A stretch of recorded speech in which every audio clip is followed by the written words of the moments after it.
Okay, this level is all about circuits. In lab, we explored the behavior of DC and RC circuits by applying the principles of energy conservation and current conservation. We began by assembling series and parallel resistor circuits, measuring currents and potential differences, and calculating resistances using Ohm's law. By converting an ammeter into a voltmeter, we observed how these readings changed and discussed the effects of different measurement techniques on the circuit. In the RC circuit section, we examined the capacitor's charging and discharging processes, analyzing the exponential voltage decay and determining the time constant. This lab provided hands-on experience with circuit analysis and precision measurements.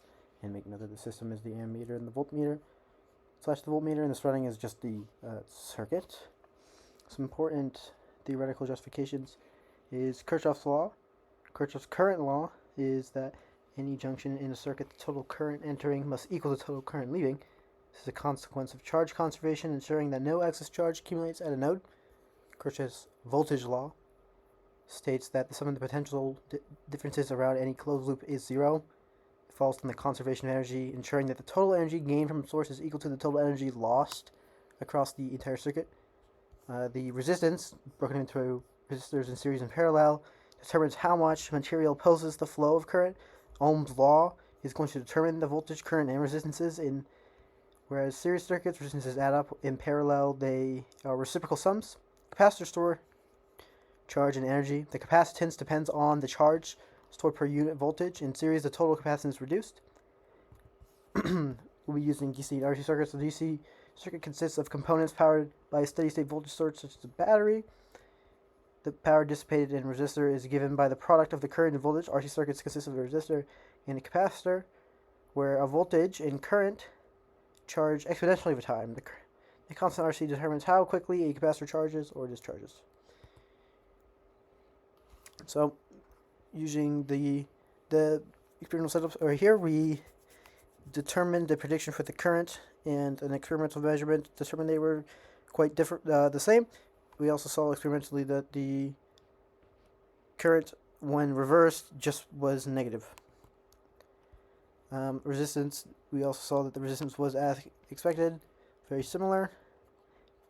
Determined the resistance in accordance to Ohm's law using two currents in those resistors. We've got the potential difference from point A to B being 3 volts across the battery. From B to C across the wire, there was no change. Across the first resistor, it was negative. You lost. The potential difference was 0.96 volts.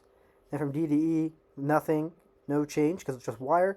E to F was negative 2.04. Across the second resistor, the 101. And from F to G, nothing. And then across the ammeter, it was also 0. And we saw that these total numbers added to 0, which was in current accordance to Kirchhoff's voltage law. So for the what-if scenario, the real-life application. In real life, instantaneous charging does not happen due to no real circuit has zero resistance. The wires and battery have internal resistances, small but non-zero, which slows down the charging. If an ammeter is used, it induces additional resistance, slightly affecting the charging time. Electromagnetic effects also play a role, with sudden surge in current can creating inductive effects, momentarily opposing rapid changes in charge. Using an ammeter to measure charge time, you would observe a very fast but not truly instantaneous charge. The measured time would be small but greater than predicted, because the small resistance in the system. While the ideal model predicts instantaneous charging, real-world factors like internal resistance, ammeter resistance, and electromagnetic effects ensure the capacitor takes a small but finite time to charge. No way.